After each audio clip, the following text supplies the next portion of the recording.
In this brief presentation, we will look into Webb's depth of knowledge, a popular conceptual learning framework.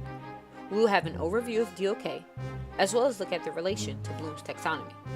We will work together to complete a task identifying DoK levels, as well as coming up with questions and tasks to satisfy a given DoK level for a specific standard.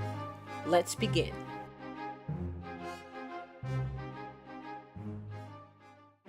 Depth of knowledge refers to the depth of understanding required to answer or explain an assessment-related item or a classroom activity. The concept of depth of knowledge was developed in the 1990s through research by Norman L. Webb, a scientist at the Wisconsin Center for Education Research. DoK levels were originally developed for math and science standards. The model has since been expanded to include language arts and social studies. Classroom activities and assessments should contain a diversified set of tasks.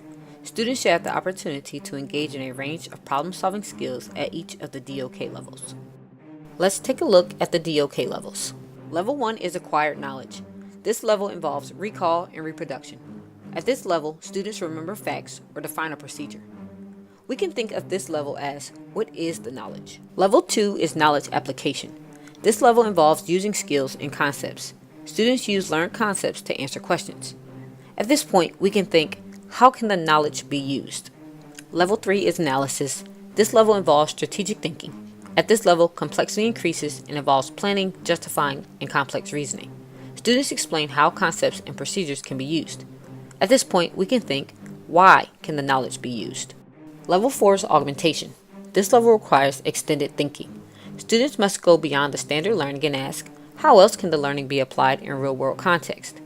Level 4 can be thought of as, how else can the knowledge be used? DoK is not synonymous with difficulty. Difficulty is subjective.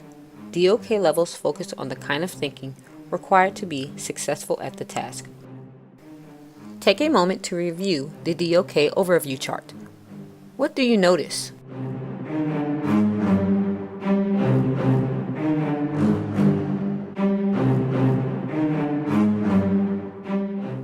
Let's take a look at the relationship between Bloom's taxonomy and Webb's DoK.